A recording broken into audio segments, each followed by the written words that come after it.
नमस्कार। चाय पे चर्चा पे मैं विमल शर्मा। आज हमारे बीच एक होनहार बहुप्रतिभा के धनी डॉक्टर ऋषिदत्त पालीवाल है। वो एक इतिहासकार है, साहित्यकार है और लेखक है। साथ ही सरकारी सेवा में रहते हुए इतना समय निकाल लेते हैं कि इन सब काम में वो अपना पूरी शिद्दत है उनकी। तो हमारे बीच हैं डॉक्टर ऋषिदत्त पालीवाल। हम उनका स्वागत करते हैं डेजर्ट स्टॉर्म में। ऋषिदत्त जी, मेरा आपसे सवाल है, आप राजकीय सेवा में हैं, उसके बावजूद भी आप किस तरह से इतिहास लेखन के कार्य से जुड़े? राजकीय सेवा में रहते हुए इस प्रकार जो मैं कार्य कर रहा हूँ, ये मेरी एक बचपन से ही हॉबी रही है। और इस हॉबी के कारण ही बस सिर्फ मेरा एकमात्र मतलब कभी मैं खेला नहीं, लेखन का, पढ़ने का, इस प्रकार का मेरा शौक़ रहा है। और इसलिए मैं राजकीय सेवा में रहते हुए भी अधिक समय निकाल पाता हूँ।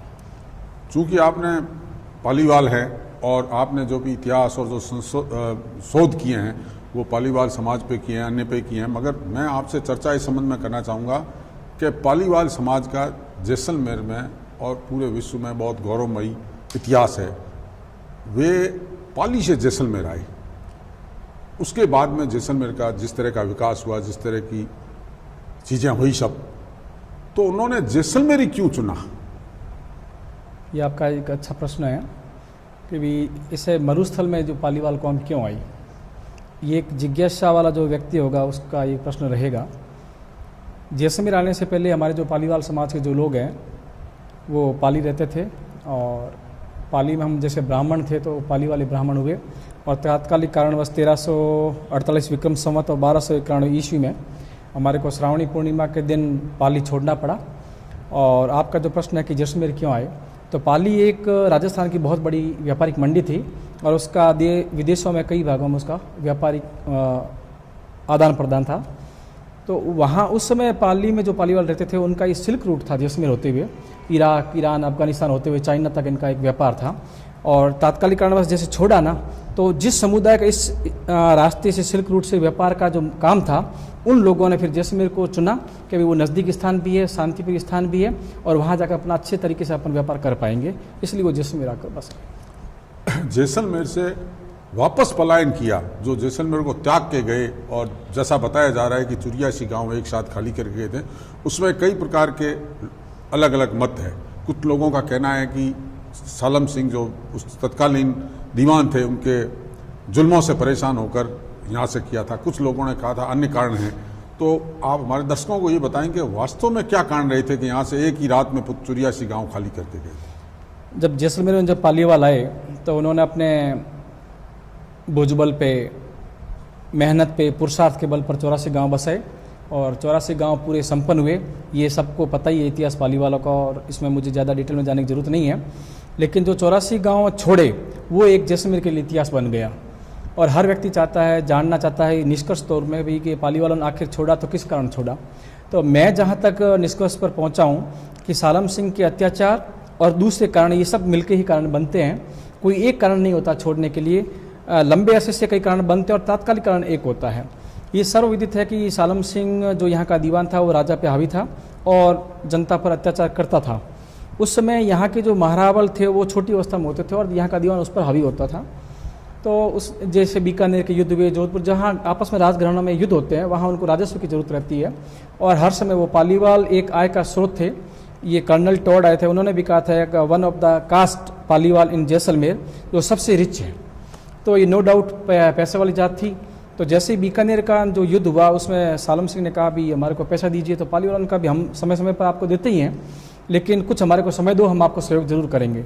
लेकिन सालम सिंह तो अत्याचारी, क्रूर जो भी था और ये हठी आदमी था, उसने कहा पैसा चाहिए तो हमारे को अभी चाहिए।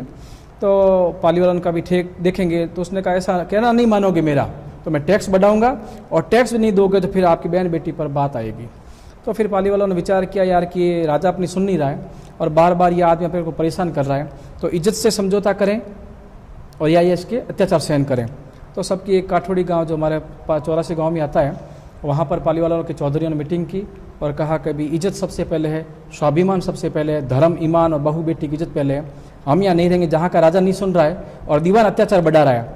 तो फिर उन्होंने निर्णय किया कि एक साथ 84 गांव छोड़कर जैसलमेर रियासत को हम छोड़ देंगे। यही कारण है। आप जैसलमेर रियासत छोड़ के गए, क्योंकि जब तक आप पालीवाल समाज यहाँ रहा, जैसलमेर को न केवल गौरवशाली इतिहास दिया, समृद्धि दी, उन्होंने यहाँ खेती के तरीके बताए, उन्होंने रहन सहन के तरीके भी बताए। मगर अगर वर्तमान परिप्रेक्ष्य में अपन देखें तो आज जैसलमेर में खाबा और कुलधरा दो ही गांव ऐसे हैं जो पर्यटन की दृष्टि से भी विश्व पटल पर आए हैं और अन्य दृष्टि से भी विश्व पटल पर आए। बाकी के गांव क्यों रह गए, क्या स्थितियां रही कि बाकी के गांव इतने वो नहीं हो पाए? नहीं, आपका ये कहना सही है कि जैसलमेर के पर्यटन में कुलधरा और खाबा का नाम बहुत बड़ा है, जो विश्वविख्यात है और लोग इसको देखने के लिए भी आते हैं।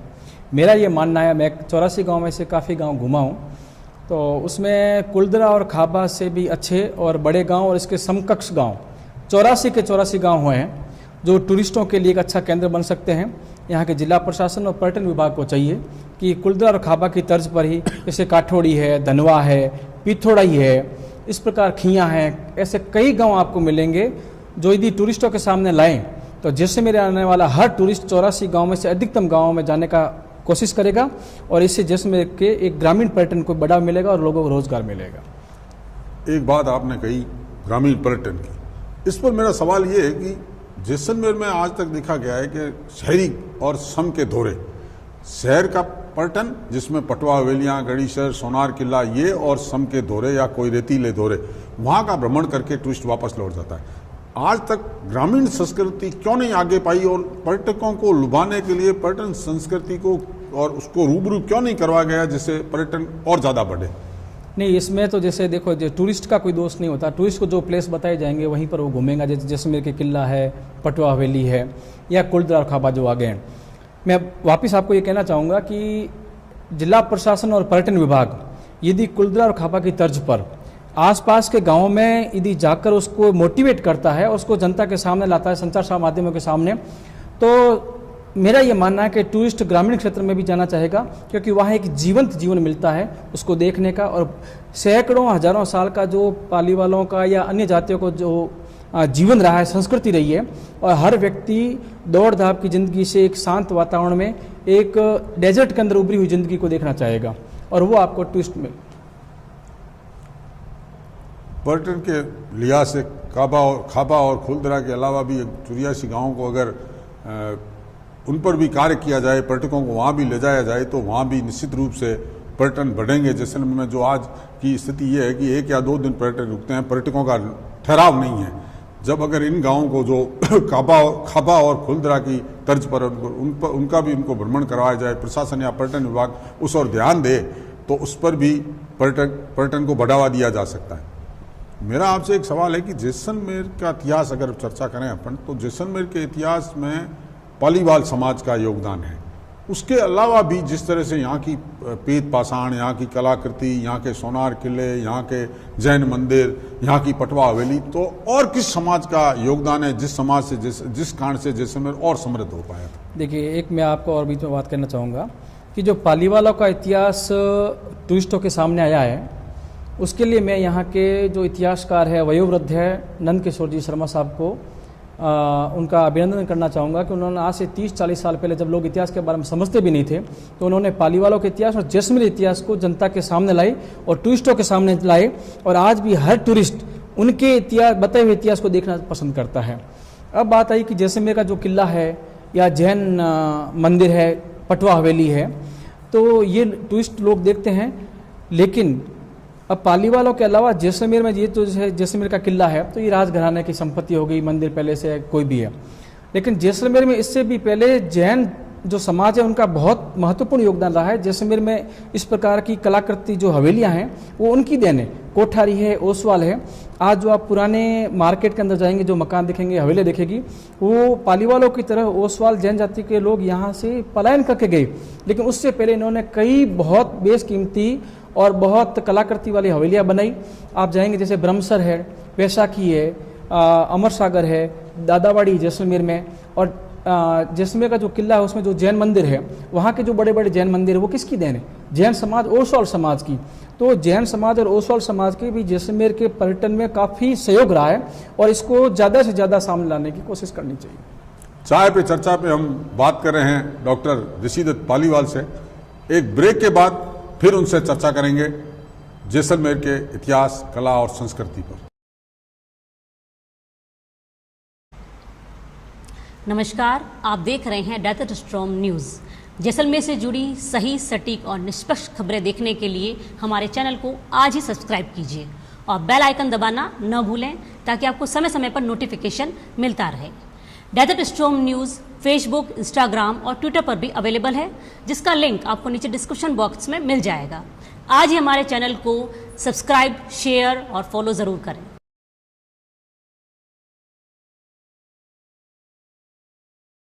नमस्कार, चाय पे चर्चा पे एक बार फिर डॉक्टर ऋषिदत्त पालीवाल के साथ। डॉक्टर साहब, आपसे मेरा ये सवाल है कि पालीवाल समाज ने पूरे वृद्ध समाज को खेती के तरीके बताए, जल संरक्षण के तरीके बताए, खड़ीन की खेती कैसे की जाती है वो उन्होंने बताया। तो हमारे दर्शकों को आप बताइए कि किस तरह से जल संरक्षण और खड़ीन खेती का की जाती है। जैसलमेर का इतिहास किसी से छुपा हुआ नहीं है। आज से सैकड़ों साल पहले या आज से 50 साल पहले अपन सोचेंगे जैसलमेर में एक वर्षा होना एक स्वप्न के बराबर था, लेकिन तो भी सैकड़ों साल पहले पालीवाल लोग यहाँ बसे और समृद्ध हुए, संपन्न हुए। ये किसी से छुपा हुआ इतिहास नहीं है। इसके पीछे आपको ज़रूरत रहेगी पुरुषार्थ की। पालीवालों ने सबसे पहले यहाँ की जो खेती की जो ज़मीन है उसका सर्वे किया कि कहाँ कहाँ अपन खेती कर सकते हैं। तो मरुस्थल में भी खेती की जगह तलाशना एक चुनौती से कम नहीं था। तो भी पालीवालों ने करीब, जैसलमेर से आप इतिहास देखेंगे चारों ओर, तो भौगोलिक दृष्टिकोण से 45 किलोमीटर के दायरे में 84 गांव बसाए। यहाँ 45 किलोमीटर के बाद में आपको मरुस्थल मिलेगा। इससे पहले जैसलमेर शहर के बीच में और 45 किलोमीटर जो दौरे हैं उनके बीच में आपको एक ऐसी जगह मिलेगी जहाँ पानी ठहर सकता है। तो पालीवालों ने सर्वे किया, इसमें करीब 40 साल लगे उनको, और फिर ऐसी जगह जहाँ खेती कर सकें और एक पहाड़ी नुमा जो ढलान के क्षेत्र होते हैं वहाँ ऊंचाई पर उन्होंने अपने गांव बसाए, और जहाँ ढलान से नीचे पानी जाकर ठहर जाता हो बरोबर जिप्सम वाली जगह, जहाँ पानी ज़्यादा सोखे नहीं और नमी बनी रहे, ऐसी जगह को तलाशा, खोजा और वहाँ इन्होंने खेती शुरू की। सबसे बड़ी चीज़, खेत तो छोटे भी हो सकते हैं, लेकिन पालीवालों ने एक विशाल झील के रूप में खेतों को बांधा, उनके दोहरे बांधे, जिसको अपन आज एनीकट बोलते हैं, वो पुरानी भाषा में खड़ीन बोलते हैं। और आज भी उन खड़ीनों से जैसलमेर के लोग हजारों मन फसलें लेते हैं और पैसे वाले बने हुए हैं। तो उस समय भी पालीवालों ने साझा खेती, एक जैसे गांव के लोग हैं तो उस खड़ीन में एक साझा खेती की, पूरे गांव के लोग एक साथ खेती करते थे और उससे हजारों मन बो के फिर लाखों मन वो फसल लेते थे। और ये इतिहास भी कहता है और इतिहासकारों में और यहाँ की तवारीखों में भी ये चीज़ें दर्ज है कि जैसे बुद्ध झील है वो 20 वर्ग किलोमीटर की है, उसमें 20 वर्ग किलोमीटर में एक साथ खेती करते थे। मुहार की झील है, खड़ीन है, उसमें एक साथ खेती करते थे। ऐसे कई उदाहरण हैं जो खड़ीन पद्धति आज के किसानों को यहाँ का भ्रमण करवाना चाहिए सरकार को, और उनको बताना चाहिए कि आप एक साथ साझा खेती में कम बरसात में भी इस खड़ीन के माध्यम से लाखों मन फसल ले सकते हैं।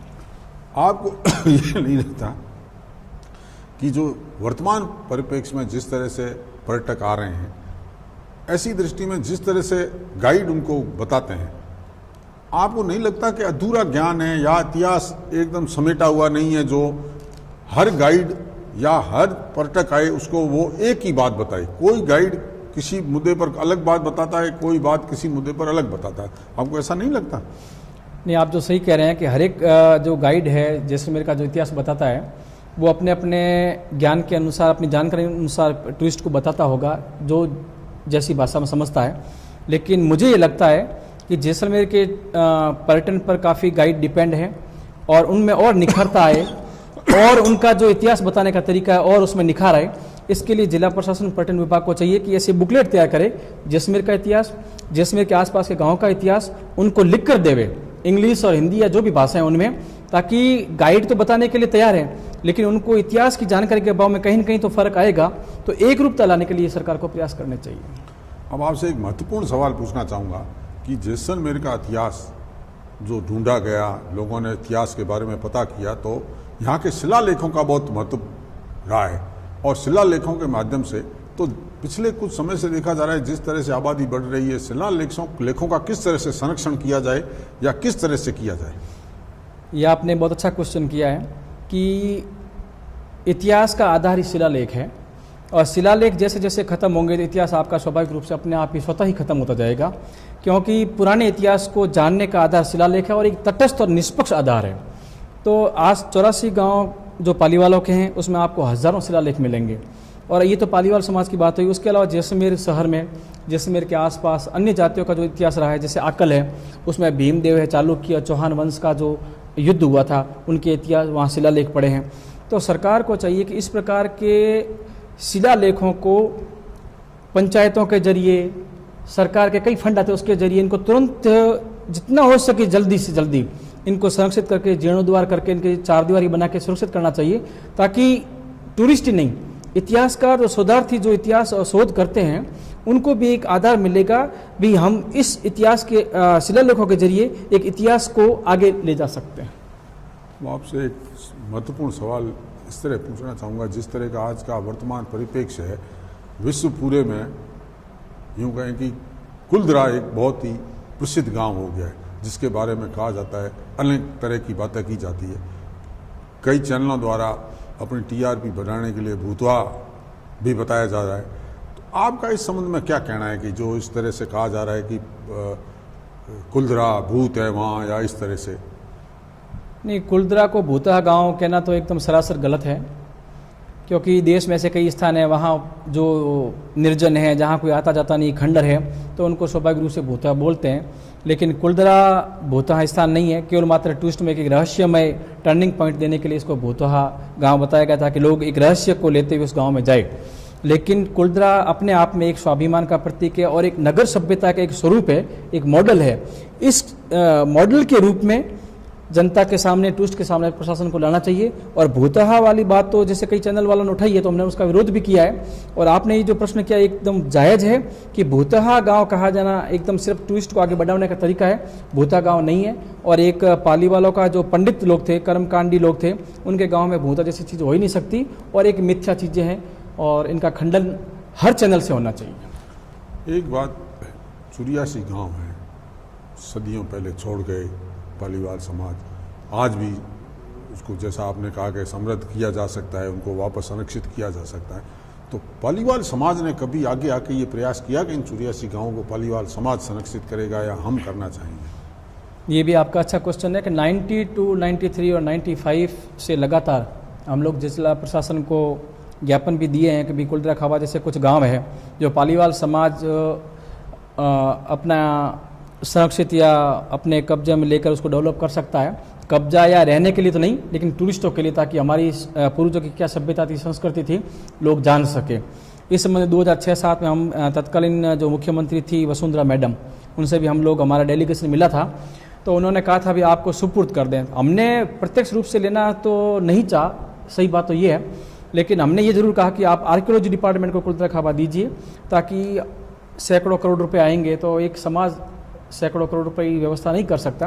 तो मैडम ने वो स्वीकार किया। फिर आर्कियोलॉजी में ये दोनों गांव गए, कुलधरा और खाबा, और उसका डेवलपमेंट हुआ है। लेकिन कुछ डेवलपमेंट हमारे इतिहास के विपरीत हुआ है, उस पर भी सरकार को ध्यान देना चाहिए। ये तो रही इतिहास की लेखन की बात। आपने किस क्षेत्र में विशेष योग्यता हासिल की जिसमें आपको डॉक्टरेट की उपाधि मिली? वैसे मेरी रुचि लेखन की रही है, शुरू से पिछले 20-25 साल से लिखता रहा हूँ, और उस समय ऐसा नहीं लगता था कि मुझे ये जो डॉक्टरेट की उपाधि मिली वो मानद मिली है, और मानद एक ऑनरेरी सम्मान होता है, विश्वविद्यालय देता है।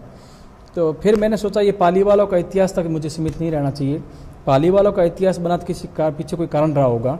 तो मुझे लगा कि डेजर्ट में, ऐसा विशाल डेजर्ट जहाँ आदमी आना भी पसंद नहीं करता है, उस डेजर्ट में पालीवालों ने एक वाटर हार्वेस्टिंग सिस्टम, ट्रेडिशनल जो सिस्टम होता है उसको ईजाद किया, और उसके ज़रिए पानी को यहाँ संरक्षित किया। मतलब उसको बोलते हैं ना, बरसात की बूंद को भी रजत की बूंद समझा, और रजत की बूंदों को समेट समेट कर वो सोने की चिड़िया बने जैसलमेर की। ये तो सबको मानना ही है और लोग मानते भी हैं। तो उस चीज़ को मैंने सामने लाने का प्रयास किया। खड़ीन पद्धति के जरिए खेती कैसे कर सकते हैं सामने लाने का प्रयास किया। खड़ीन पद्धति के जरिए आज का किसान कैसे समृद्ध हो सकता है उसको सामने लाने का मैंने प्रयास किया। और वो जब मेरे 15 साल के जो मैंने वहाँ सबमिट किए तो उनको लगा कि पीएचडी या डॉक्टरेट इनको देनी चाहिए, और ये मेरा सौभाग्य है कि मुझे मेरे पूर्वजों के इतिहास के पीछे मुझे डॉक्टरेट मिली। चाय पे चर्चा पे हम डॉक्टर ऋषिदत्त पालीवाल से लंबी चर्चा की, उन्होंने न केवल जैसलमेर के पालीवाल समाज का इतिहास बताया, बल्कि जैन समाज और यहाँ की किस तरह से पर्यटन बढ़े उस पर विशेष चर्चा की।